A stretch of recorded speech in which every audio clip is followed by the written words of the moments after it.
Hello everyone, my name is Yara and today I'm going to be doing the mid-year book Freakout tag. I'm sure you've seen plenty of these around already, but I'm hopping on a bandwagon because I'm too lazy to film anything else. And tags are fun, so let's just get into it. The first question is, what is the best book you've read so far in 2020? And I have two answers for this. A lot of these I'm going to have more than one answer to because I'm indecisive and I can't just pick one. The first one I'm going to talk about is All-American Muslim Girl by Nadine Jolie Courtney. This is a YA contemporary about a girl who comes from a non-practicing Muslim family. She's half white, half Circassian via Syria and Jordan. But after her father is racially profiled and becomes a victim of Islamophobia, she decides that she wants to learn more about her culture, about her Arab heritage, as well as learning more about Islam. She's also trying to navigate this relationship she has with a white boy named Wells because his father is a very conservative political commentator. Is that a word? I really love this book for a lot of personal reasons, just because I related so much to the main character. Like at some points it literally felt like Nadine Jolie Courtney wrote my life. I love the discussion of white privilege as well as trying to navigate how you fit in to your culture when you don't really feel like you fit into American culture or into your family's culture. The romance was so freaking cute, and the story is just about validation and acceptance, and I really wish I had a story like this when I was 16. The other book I chose is Black Girl Unlimited by Echo Brown, and this is a memoir infused with magical realism about Echo Brown's life growing up on the east side of Cleveland. This is a really heavy book. It deals a lot with trauma, primarily sexual assault, but it also really deals heavily with the intersection of race and feminism. This was just such a beautifully written novel. Like, I can't get over how well crafted it was. I think the story would have been powerful enough if it was just a memoir, but the magical realism elements infused into it made it just so absolutely beautiful. I keep saying that, but it's true. And despite it dealing with a lot of trauma, it also leaves you with a lot of instances of hope and friendship and a lot of girls supporting girls and women supporting women, which was really, really beautiful to see. And yeah, it's another book that just left me with a really strong impression. It's something that I won't really forget about for a long time. The next question is the best sequel you've read in 2020. And besides From Percy Jackson, which I reread in January, the only other sequel I read was Us Against You by Frederick Bachman. I talk about this in my recent reads video that I posted a few weeks ago, but I really like this as a sequel. I feel like I'm really wary about contemporary duologies because sometimes it feels like the story is expanded when it didn't need to be expanded, but this felt very organic. We got to see the same characters that we met in the first book, but also expanded upon some characters that we didn't see a lot. If you are a fan of Beartown, then I 100% suggest reading this because it is not as good in my opinion, but very, very close. It really amazes me how much Frederick Bachman made me care about this really small town in Sweden, but I care. And it was fantastic and I loved it. The next question is a new release you haven't read yet but want to. And there's a whole lot that I haven't read. I'm really bad at keeping up with new releases. But one that comes to mind is The Kingdom of Back by Marie Lu. Despite really loving the Legend trilogy when it was out, I never really followed up with any of Marie Lu's other works. But when she announced The Kingdom of Back, I was instantly intrigued. Is it about Mozart? It is about Mozart. Yeah, it's about the Mozart sibling, specifically Mozart's sister, because even though she was just as talented as Mozart, history forgot her in favor of the brother because she was a girl and he was a boy. And I know the story has a lot of magic infused in it, which I'm really excited about. And also, I really wanted to read this because it's a story about music, and music was a really big part of my life. I was in band for like more than half my life, and so that just intrigued me even more. The other book that I really want to read is Clap When You Land by Elizabeth Acevedo. This one just came out, so I don't feel too bad about not having read it yet. I actually don't know too much about the plot of this and the story. I know it's about two sisters who lived in different places and come together when their father dies, I believe. But I will buy anything that Elizabeth Acevedo writes. The Poet X was absolutely phenomenal and I really enjoyed With the Fire on High. And so yeah, I need to read her new book because I'm convinced that I will like anything that she writes. Question number 4 is, what is your most anticipated release for the second half of the year? And again, I'm really bad at following new releases and upcoming releases. One that I'm excited about is Empire of Gold by S.A. Chakraborty. It's the third and final book to the City of Brass trilogy, or the Davidbad trilogy is what it's called. I read the City of Brass back in 2018 and I really enjoyed it, so I'm excited to see where the series goes.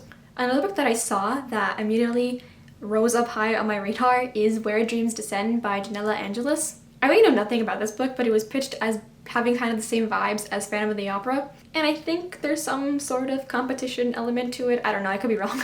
But I've heard a lot of good reviews about it, especially about the characters, and I think it comes out in August, so I'm really excited to finally read it. Next is the biggest disappointment this year, and I've actually had a great reading year this year. I haven't actively disliked anything. So even though this next book I'm going to say is the category biggest disappointment, it's not bad at all. And that's Aisha at Last by Ushma Jalaluddin. The reason this is my biggest disappointment is because I hyped it up so much for myself for a long time. I think this was announced either early 2018 or in 2017. The author announced that she was publishing a modern-day Muslim retelling of Pride and Prejudice, and that pitch was literally all I needed. I was so excited for it. But it came out in Canada first, and it didn't come out in America until a year after that. So I had to wait a long time for this book, and in that time, I had just convinced myself that I already loved this book and that it was going to be a new favorite. And so when I read this book, I was slightly disappointed, not because I didn't enjoy it, but it wasn't a new favorite.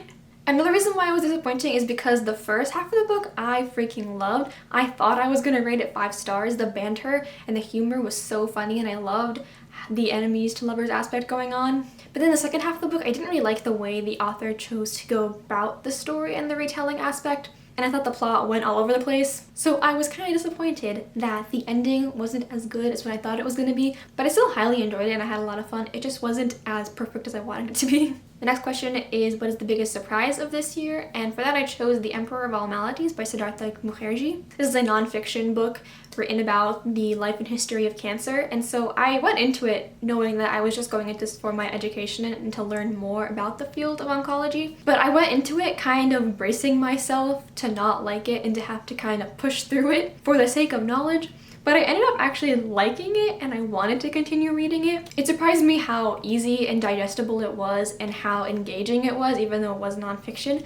And I even was tearing up in a lot of places, which I didn't think that would happen when it's a book about science. And that was another surprise because it wasn't just about science, it was about history and feminism and ethics and morality and all this stuff. So that made me a little less hesitant to pick up more nonfiction in the future.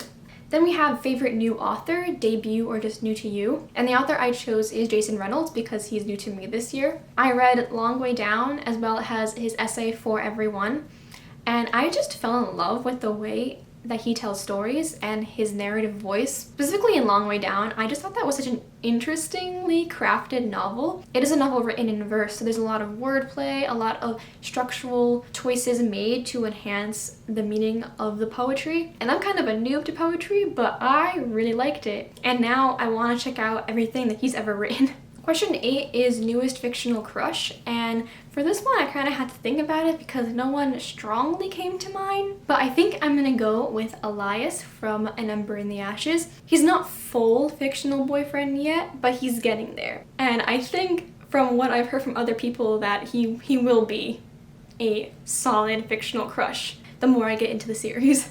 I really liked his perspective and the fact that he grew up in this very hostile environment full of hate, and yet he is continuously willing to stand up for what's right despite knowing the consequences of what could happen.